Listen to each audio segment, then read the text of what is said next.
Dans ce monde, une course silencieuse, menée par des millions d'âmes. C'est la course vers le bonheur. Une quête que beaucoup croient de pouvoir gagner le bon plan, la bonne carrière, la bonne relation. Ils sprintent vers un horizon qui promet le contentement. Convaincus que chaque pas laborieux les rapproche d'un état de félicité durable. On nous apprend dès le plus jeune âge à courir plus vite, plus haut, plus fort. La vie, telle que nous la vivons dans un état de conscience ordinaire, est définie par la dualité. C'est une danse incessante entre des opposés. La lumière, l'obscurité, le jour, la nuit, la jeunesse, la vieillesse, la vie, la mort. Vous êtes pris entre ces deux pôles, tirés d'abord dans une direction, puis dans l'autre. Cette tension est la condition fondamentale de l'existence non éveillée. La société nous conditionne à croire que nous pouvons activement construire notre propre bonheur. On nous enseigne à cultiver des vertus, à pratiquer la pensée positive, à concevoir une personnalité qui attirera la joie et le succès. L'approche de l'ingénieur face à l'âme. Assembler les bonnes pièces, suivre le bon schéma, fabriquer une vie heureuse. Idée ancrée dans notre éducation, notre culture et nos religions. Devenez une bonne personne, travaillez dur, soyez ambitieux, le contentement suivra. Promesse de l'ego. Par l'effort et la volonté, vous pouvez vous façonner en chef-d'œuvre. Cette prémisse est fondamentalement erronée. Le bonheur ne peut pas être pratiqué, cultivé ou créé par l'esprit. Tout ce que vous créez restera limité par votre propre conscience. Une peinture ne peut pas être plus grande que le peintre. Un poème ne peut pas surpasser la conscience du poète. L'histoire regorge d'exemples d'individus qui ont atteint le sommet du succès mondain pour découvrir qu'il était vide. Prenez Alexandre le Grand. À un jeune âge, il a conquis la majeure partie du monde connu. Il possédait un pouvoir, une richesse et une renommée inimaginables. Selon les normes du monde, il était l'incarnation du succès. Pourtant, intérieurement, il était tourmenté. Son ambition insatiable laissait un vide qu'aucune conquête ne comblait. Il avait tout gagné et, ce faisant, il avait tout perdu. Un jour, Alexandre rencontra Diogène le cynique. Diogène n'avait rien, vivait simplement, dormait dans un pot, et pourtant rayonnait d'un contentement profond. Alexandre lui offrit d'exaucer n'importe quel vœu. Il répondit « Écarte-toi, tu me fais de l'ombre », révélant la pauvreté du pouvoir d'Alexandre. Le monde nous dit « Rien ne réussit comme le succès ». Mais si vous observez attentivement, rien n'échoue comme le succès. L'ambition, le moteur du succès, est célébrée comme une vertu. On nous apprend à viser le sommet, être numéro 1, dès l'enfance. Avez-vous déjà rencontré une personne profondément ambitieuse et profondément en paix? L'ambition est un état de mécontentement, refus du présent.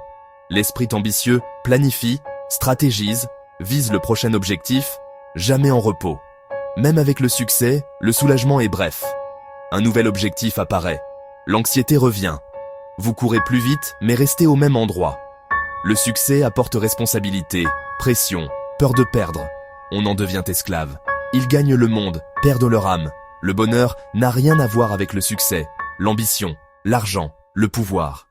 La solution à l'agitation de la quête n'est pas une nouvelle stratégie. C'est le contraire d'une stratégie. C'est le chemin du lâcher-prise, de la reddition. Souvent confondu avec défaite, passivité, abandon. La véritable reddition est sagesse et force.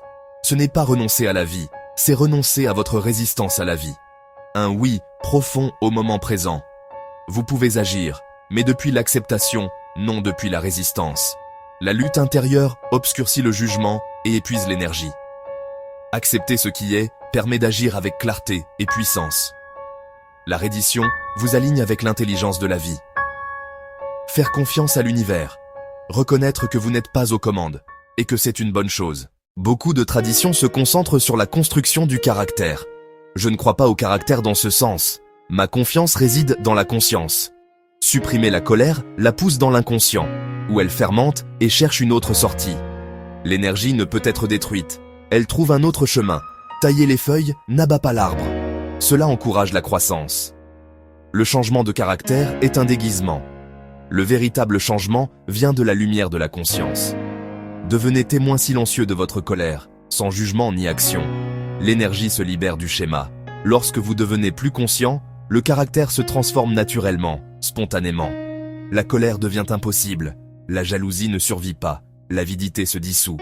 L'énergie libérée devient votre félicité, votre paix, votre créativité, votre amour, jaillissant du plus profond de votre être. La joie que vous cherchez n'est pas une récompense lointaine à la fin d'un long voyage. Elle n'est pas conditionnelle à l'atteinte d'un état parfait. Elle est ici, maintenant, cachée dans la simplicité du présent, attendant d'être reconnue. Elle est dans votre souffle qui entre et sort, dans la chaleur du soleil sur votre peau, dans le son silencieux quand la pensée s'apaise. Ce n'est pas l'opposé de la tristesse, c'est la paix qui peut contenir les deux. Pour la trouver, cessez de courir, cessez de chercher à l'extérieur. Asseyez-vous en silence, devenez conscient de vos pensées, émotions, sensations. Ne vous accrochez à rien, ne résistez à rien. Soyez le témoin silencieux, la présence. L'énergie gaspillée se rassemble en vous, un réservoir calme et magnétique. La vie coule avec grâce. Vous cessez de lutter, vous dansez avec elle.